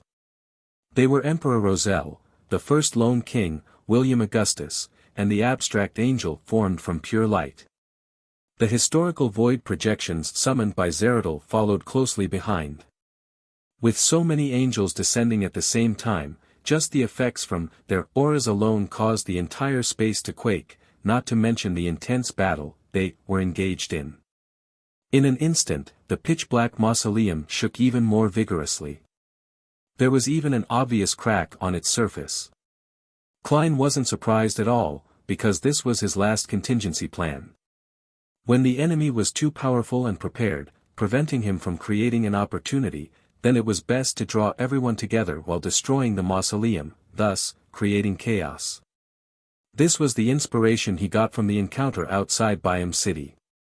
Back then, Abomination Sua and the byproduct of the Artificial Death Project attacked remotely while Sea King Kotman, Miss Messenger Rionette Tinker, and a demigod from the Rose School of Thought had participated in it, resulting in the collapse of an innocent mountain. At that moment, Klein wanted the secret mausoleum in this ruin to be like that mountain. He didn't believe that angels could control the damage to their surroundings when in an intense battle. And the lineup this time far exceeded the previous one. It's still not enough. Then let's make it a little more chaotic. As he controlled his spirit body threads to prevent them from floating upwards, he dodged and sensed the mysterious space above the grey fog. Using his basic control over it, he made it tremble slightly. In midair, a grayish-white fog appeared as the majestic palace appeared faintly. Sapphira Castle. In an instant, the sky above the Holy Wind Cathedral in Backlund turned dark, as if a storm was brewing. A bird with dark eye circles watching over the tussock river downstream moved its gaze. In the outskirts of Backlund where Ruins No. 1 was, Demoness Trissy had been robbed of several powers and suffered serious injuries. She was on the brink of death. Bang! She slammed against the cliff, almost embedding herself into it. Blood was everywhere. At this moment, she took out an item. It was a rectangular diamond-shaped charm. Yesterday once more. There were very few chances to use charms in high-level battles. No one would take the initiative to leave an opening for their opponent while they chanted the incantation. The reason Trissy was able to complete the corresponding action was because she had ignited wicked black flames from the inside out. As for the black flames, they seemed to absorb all the heat in the surrounding areas, causing thick ice crystals to form. Beyond the ice crystals, there were almost invisible spider webs that wrapped around them, forming huge cocoons. Relying on the 3 layers of defense, Trissy managed to buy almost 2 seconds, so she took out the rectangular diamond-shaped charm and chanted, "Yesterday." The transparent flame ignited amidst the wicked black flames. The diamond-like charm silently disintegrated before merging with the void. This was something Klein had specially provided to the Demoness, so as to allow the damage from the 3 prongs to become the main assault point at any time. Trissy immediately saw the grayish-white fog and realized that the scenes in the past were like stars, densely packed together. There were scenes of the young him wandering the streets, coming under the control of the mafia, swindling, cheating, and stealing from others. He later joined the Theosophy Order and became an assassin. There, he enjoyed ending lives and the bloodshed, instigating others to tear off their masks and reveal their true bestial nature. Due to various reasons, he had no choice but to become a witch. She began creating catastrophes and it was arranged by the Demoness of Pleasure that she would become Prince Edisac's mistress. Realizing that she was becoming less and less like herself and that she was slowly losing herself to the pleasure, she felt extreme fear and yearned to escape. However, having fallen deeper into hell, she experienced immense pain and chose to be extreme. With a thought, the scenes magnified and occupied her entire vision. Under the light, the lawn outside the window was bright, and the horses were walking slowly. The holes of the golf course could still be vaguely seen, and inside the house, there was an antique cabinet blocking the view from the door. The past Trissy stood at the edge and looked out, wearing a sapphire ring on her left hand. At that time, she wasn't even a sequence 5, and she didn't have the strength the current her needed to borrow. However, she had a ring from the Demoness sect that was closely related to the primordial Demoness. This ring was the thing that Trissy wanted to borrow. All of a sudden, the intricate ring that was inlaid with a sapphire gem appeared on Trissy's pinky. And unlike in the past, the present Trissy had fused with the mark and submitted to the primordial Demoness. She had been greatly enhanced as a sequence 4 demigod. In other words, even though she wasn't a robust deity's descent vessel, she already had the qualifications to be one. And that sapphire ring allowed her to temporarily grasp a certain amount of initiative. Looking at the scenes in the past, the cocoon formed by Trissy's spider silk cracked inch by inch. The thick ice crystals silently melted as the wicked black flames corroded. She raised her left hand, closed her eyes, and smiled as she placed the sapphire ring between her eyebrows. The ring melted like metal as it flowed into Trissy's head in a surreal manner. At that moment, the wicked black flames were completely deprived by Prince Grove as a burning white spear of light shot out. At the front of the spear, 2 pure white wings spread out as they embraced the tip of the spear, like an angel, sealing off the surrounding space, and preventing the target from escaping. At that moment, Trissy opened her eyes. They were a deep black color. Her hair flared up one by one, each becoming as thick as a snake. The outer layer was slippery and diabolical, with clear black and white eyes embedded at the ends, or heads that looked like venomous snakes. Their mouths were slightly open as they flicked their tongues. The spear that was condensed from pure light stopped in front of Trissy, as though it was being pressed down by an invisible hand, making it difficult for it to advance even an inch further. It quickly turned grayish-white in color, turning from incorporeal to corporeal, as if it was carved out of stone. With a whoosh, the spear rapidly plummeted to the edge of the cliff, shattering into countless tiny pieces. The grayish-white color around Trissy rapidly spread out in every direction as if it had a life of its own. Wherever it passed, the stones became hard while everything else turned to stone. The various rituals that had been set up in Ruins No. 1 were now tainted with grayish-white colors, preventing the angels guarding the other secret mausoleums from discovering the changes and coming over immediately. Prince Grove was instantly surrounded by a grayish-white aura that emanated out of the void. With him only being capable of using the crown of thorns to maintain a small safe zone, there was no way for him to use any prohibition powers. Trissy, whose eyes had no borders marking her whites from blacks, didn't even look at her opponent. With her snake-like hair blotting out the sky, she took a step towards the secret mausoleum at the bottom of the dark valley. Boom! The ground began to shake violently as a dull thud sounded from deep within. Red asteroids with fiery tails appeared out of nowhere as they flew past Demoness Trissy and smashed at the mausoleum. In an instant, this ruin was inundated with catastrophes. George III, who was at the critical moment of his advancement, sensed this and immediately felt a strong sense of confusion and anger. With great difficulty, he split off some of his strength, and with the help of the preparations he had put in place, he forcefully distorted the surrounding area and isolated the dark and solemn secret mausoleum from the real world, preventing earthquakes and meteors from approaching the target. Boom! Boom! Amidst all kinds of catastrophes, the cliffs crumbled one by one as the ruins began to collapse. George III's angry voice sounded from the secret mausoleum that formed a world of its own. Are you mad?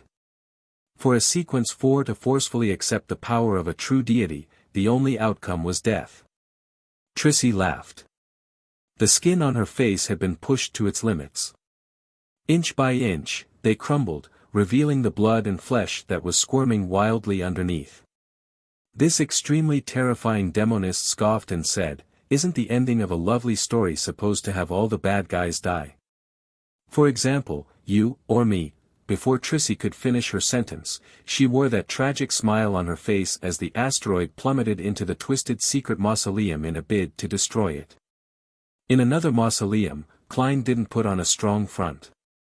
He quickly ended the connection with Sapphira Castle as though he was praying to the fool for help. The commotion from before had nearly caused all the angels present to stop. Unfortunately, the concealment angel Klein had summoned was a historical void projection. It only continued fighting based on instinct, turning the situation even more chaotic. At this moment, William Augustus I's projection pulled out a silver sword and pointed ahead before slicing downward. There was no need for him to say anything else. The chaos in the ruins came to a stop as the battlefield was divided into different sections. Hermes faced the beautiful and impassive lady. Abomination Sua suppressed Rionette Tinker, the historical void projections of Emperor Roselle and the Angel of Light surrounded Klein. William I stood at an isolated spot, ensuring that none of the aftershocks attacked the mausoleum below. As expected of the Hand of Order, Klein's pupils dilated. Without thinking, he reached his right hand into the inner pocket of his clothes, and he stretched out his left hand to borrow strength from his past self. The Death Consul, the Evernight Cloister's matron, and the Concealment Angel were figures that exceeded Klein's own level. Be it summoning or maintaining them, it was a terrible burden on his spirituality. He had no choice but to borrow some power from his past self before his spirituality completely dried up. This way, he was filled with fake spirituality once more. For the next 5 minutes, it was no different from real spirituality. Then, Klein saw light.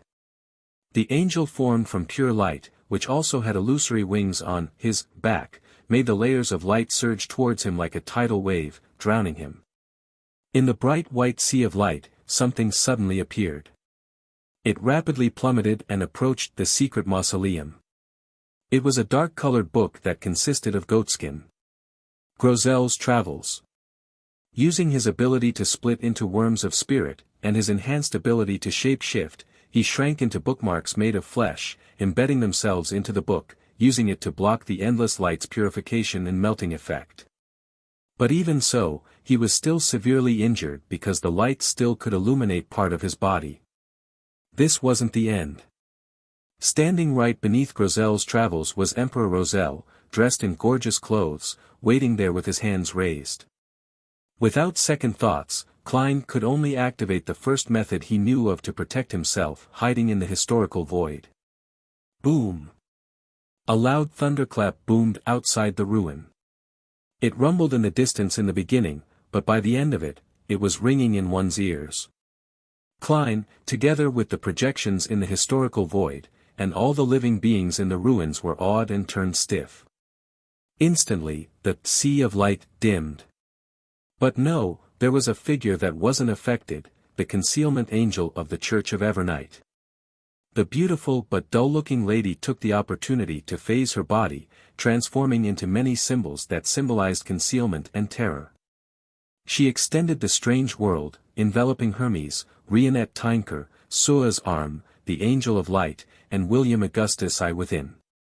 Although Klein had summoned a historical void projection, a watered-down version, some essential parts remained. The chaos that Klein was anticipating was finally here. As for George III's other helpers, such as that King of Angels, they were still in other mausoleums. The moment the nearly transparent world took form, the angels inside began to resist. Amidst the chaos, the strange world easily tore apart. However, with the remnants of the angels' power being directed, the lady rushed out and headed for the secret mausoleum at the bottom. Boom! An even louder clap of thunder rang out. Emperor Roselle, who had attempted to stop them, was once again awed, unable to make any further attempts.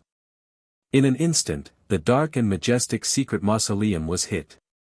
The cracks on its surface sank deep, causing its dark interior to present itself. In these rifts, blood appeared out of nowhere. Some were bright red, and some were dark. Boom! Boom! Boom! Having restored his human form, Klein held Groselle's Travels while collectively launching air cannon with his scattered worms of spirit. The mausoleum, which was already on the verge of collapse, had finally collapsed, and even more blood gushed out. With the destruction of a mausoleum, George III's advancement ritual was no longer stable.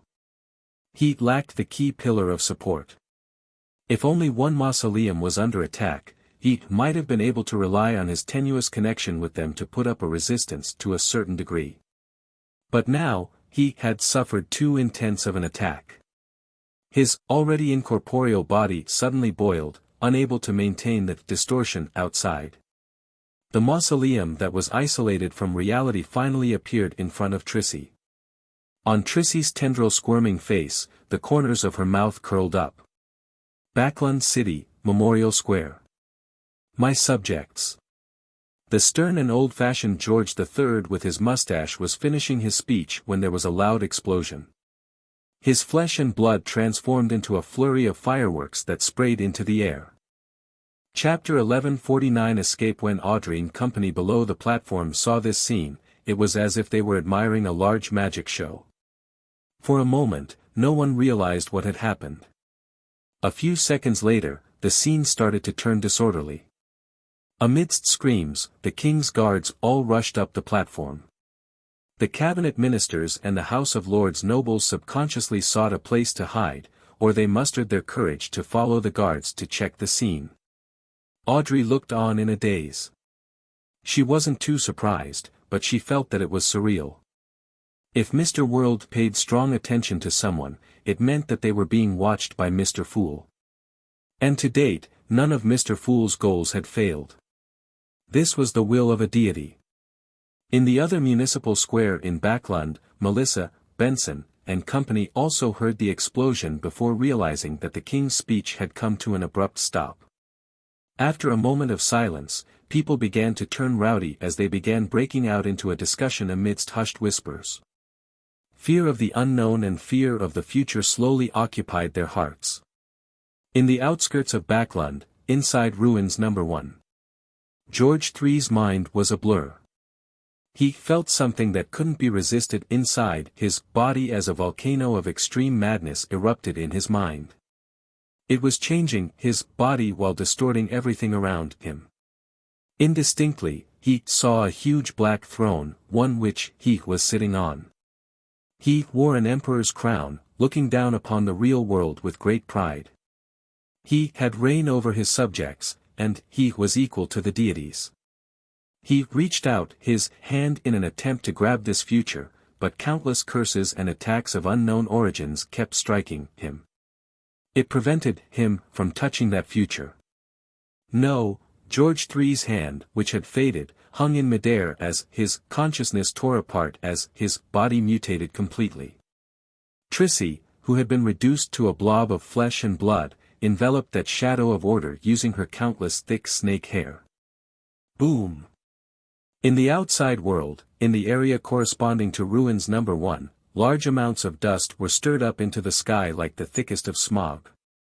Boom! The area became a humongous crater that was connected to the Tussock River, opening up an inlet for the river water to rush in. Rumble! High up in the sky, lights dimmed as a storm containing immense horror enveloped the area.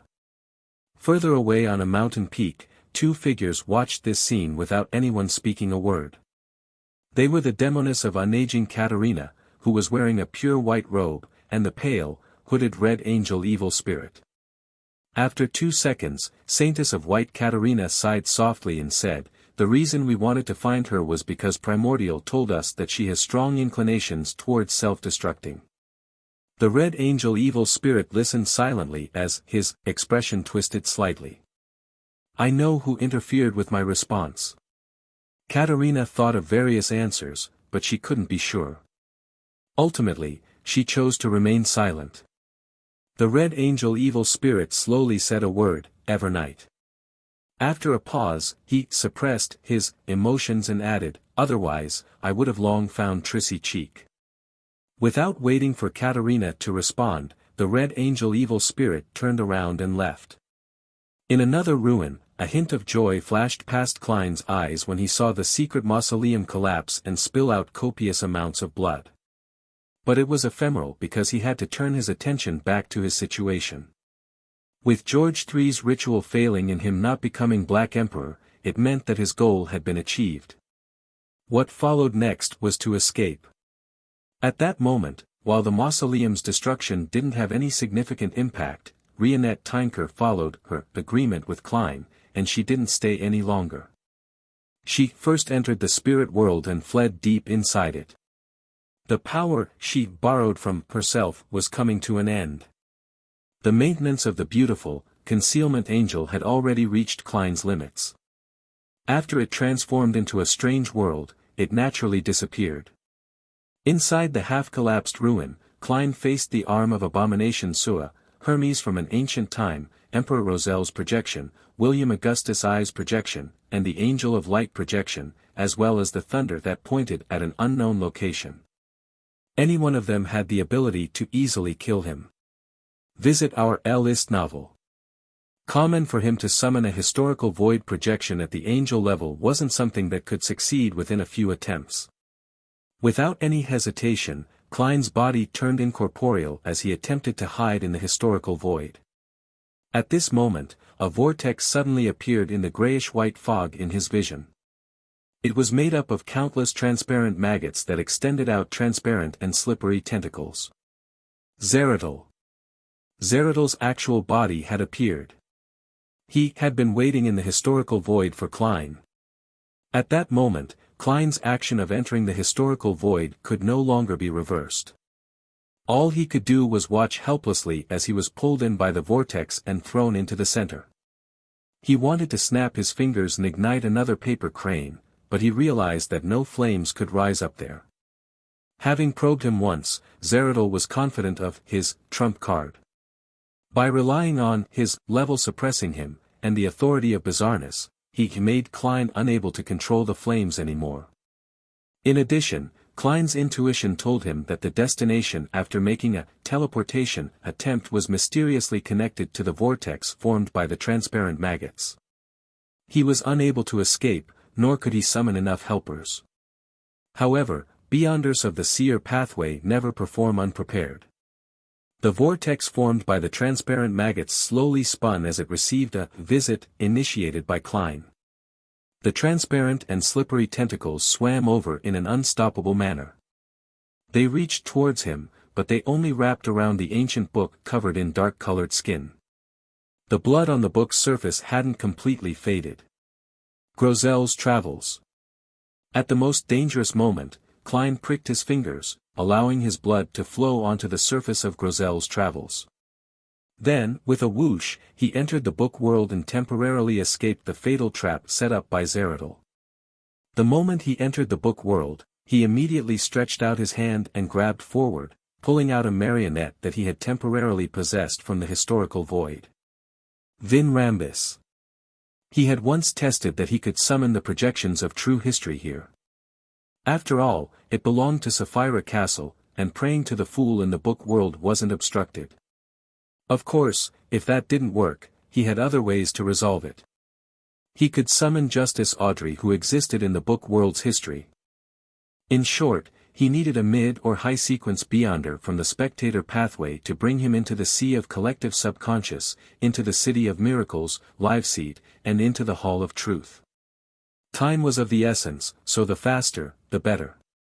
This was because he had no idea how long before this sequence one would be able to grasp the secret of Grosel's Travels, much less whether the other party would forcibly descend into the book world. He could only race against time. Vin Rambis, who was wearing a formal suit and a dark red bow tie, held onto him with a stiff expression. He directly entered the sea of collective subconscious formed by countless shadows. With the power of a manipulator, they quickly shuttled through and arrived at the City of Miracles, live seed, in seconds, appearing before the entrance of the Hall of Truth. Klein released his control over his marionette, Vin Rambis, and under the nudge from the strong winds, he ran through the door. As he passed by the colorful murals, his inner voice resounded in the hall, the chances of summoning 0-08 here should be higher. Using it to draw or write at the end of the mural on the left side can affect the real world. Through its arrangements, I can make Zeratul make a mistake, allowing me to find a safe escape route. No, it's still easier to let Amon's avatar join the battle royale and implicate Zeratul. That will be easier to fulfill. It's no wonder the goddess wants to bait Amon into Backland. The mural on the right represents the book world. I can use 0-08 to draw another temporary door for me to leave. While flying, Klein's right hand kept grabbing at the void ahead. 5 times, 10 times, 20 times. When Klein borrowed strength from his former self, his right hand suddenly sank as he dragged out a dull classic quill. 0-08. In the next second, Klein arrived in front of the huge pillar that was multiple arm spans wide. This had a clear sense of being worn down by time. It was the throne of the dragon of imagination, Enkwelt. Klein circled around the stone pillar and arrived at the end of the mural. He raised the quill, 0-08, and was about to write. He had never tested for any changes when using 0-08 in here before. He was afraid that it would result in an excessive accident and alert Amon's brother, making his ploy of preventing George III from becoming the Black Emperor to be detected in advance. At this moment, he no longer needed to bother about such matters. He could wholeheartedly weave the development that he needed. Suddenly, 0-08, which was about to begin writing, disappeared. It disappeared before it reached the time limit. What's happening? Klein felt alarmed. He then realized that his words in the Hall of Truth hadn't been projected. There was silence all around him. With his spiritual perception triggered, Klein slowly turned around and saw that the time-worn rock had turned into a 100-meter-tall cross at some point in time.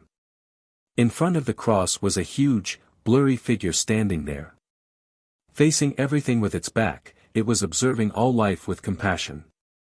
Inside the Hall of Truth, there were rows of black, high-back pews, but only one supplicant. The supplicant had his eyes closed as he sat in the middle of the first row. He wore a rather simple white robe with a pale gold beard that covered half his face. His hands were clasping a silver cross in front of his chest as he wore a genial and calm look. Adam. Twilight Hermit Order's chair, King of Angels Adam. Klein didn't even know when he had arrived. At this moment, Adam looked up, revealing his clear, limpid eyes that resembled a child's. He slowly stood up, speaking with a calm expression. George III's death causes Lone to suffer a heavy blow. Unable to sit idle any further, Intis decides to take this opportunity to launch an attack. This war officially develops into a war that sweeps through the world. Can you accept such an outcome? Chapter 1150 Mad Dash. Although there was no concept of temperature in the Hall of Truth, Klein still felt a chill down his spine when he heard that. He felt a wave of heat, and he wanted to defend himself, but when he opened his mouth, he didn't know what to say. For a few silent seconds, his figure was reflected in Adam's limpid eyes before he said with some difficulty, "I accept it, but I will try my best to minimize the damage caused by the war in the future, so long as I'm still alive." He paused and asked in a deep voice, "Is this the price you exacted for the bestowment? Back when a certain ascetic here mentioned your true name, you had already noticed this book and secretly made arrangements." Adam, who was dressed in simple white robes, didn't respond. He walked towards the mural on his left and stopped in front of one of the murals. He looked up slightly and quietly admired it. On the mural, a book consisting of goatskin flew up into the clouds and landed in a gigantic claw. After watching for a while, Adam said with a warm voice, "You may leave." He immediately felt that he had been rejected by the Hall of Truth, the sea of collective subconscious of the City of Miracles, and the book world. He involuntarily floated up and flew out of the area. During this process, he saw Adam return to the front of the black pews. Holding the silver cross pendant, he closed his eyes and prayed sincerely to the huge and blurry figure. Outside the sea of collective subconscious, an illusory door silently appeared. It stood in midair and was connected to the outside world. The book world also began to ostracize him, squeezing him out of the huge door. Suddenly, Klein returned to the real world and returned to the grayish-white fog. He was in the state he was in prior to entering the historical void. Unlike before, he hadn't been locked down by the whirlpool formed by countless transparent maggots. As for the slippery tentacles that were almost invisible, they wrapped around Grosel's travels slightly and disappeared into thin air. Visit our List novel. Calm without having time to lament over the loss, Klein's thoughts raced, and he made a choice almost purely on instinct.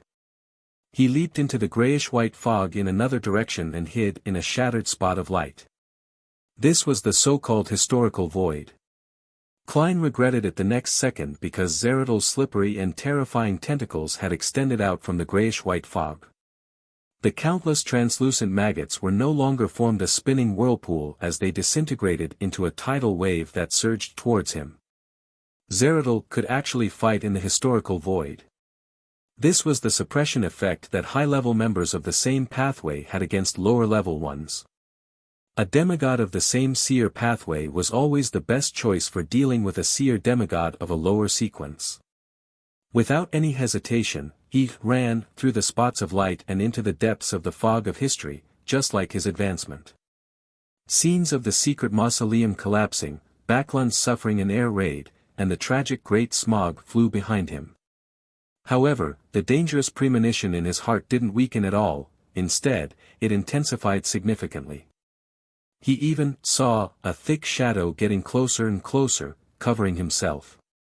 This was a tidal wave formed by the transparent maggots and the slippery tentacles. Klein ran as fast as he could, constantly chanting the honorific name of the Evernight goddess in Jotun in his mind, hoping to be saved.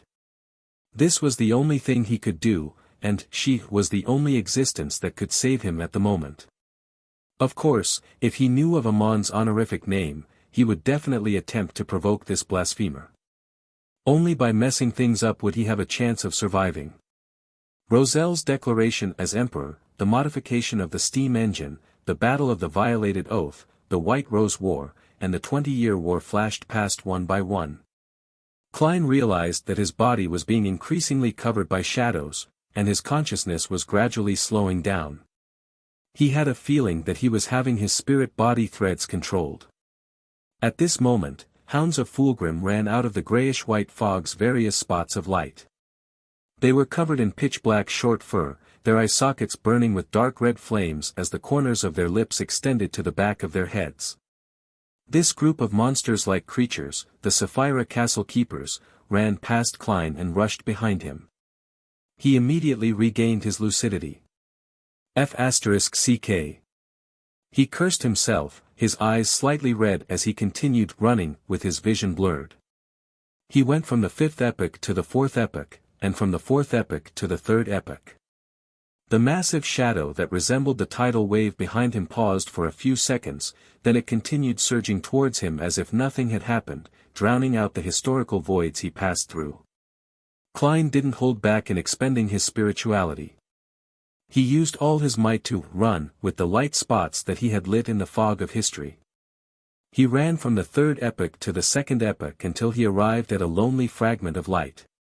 Around him was a withered forest and a normal tomb. This was the period of history where giant King Ormur buried his parents. As for the tidal wave that was formed by Zeradol, it didn't seem to understand this history well enough. It stopped at some unknown era and didn't manage to catch up. At that moment, Klein's spirituality was almost exhausted. And in the fog of history, he could only borrow power from the current void. But clearly, there was no past projection of himself here. And when his spirituality was exhausted, he would have no choice but to leave the fog of history and return to the real world. When that time came, he would be facing Zeradol again. Phew. Klein exhaled and pulled out another paper crane. He snapped his fingers and lit it. However, after waiting for a few seconds, he failed to see the snake of fate, Will Oseptin, appear. In the historical void, there's no way to use ordinary paper cranes to contact Will. Why hasn't Amon appeared yet?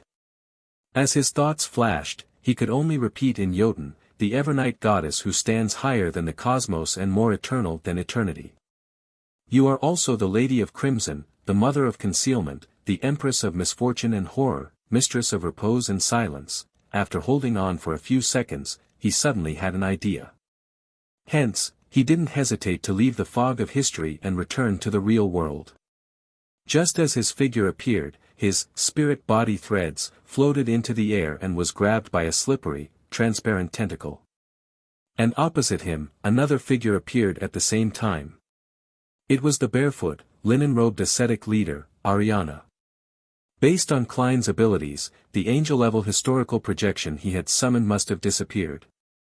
Therefore, the person who came was undoubtedly the actual body. The Evernight Cloister's matron glanced at Klein, and instantly, he vanished under Zeradal's tentacle. Klein entered a concealed world belonging to Ariana. It was night time, and it was a monastery with many ancient buildings erected. There was a huge and holy crimson moon hanging high in the sky.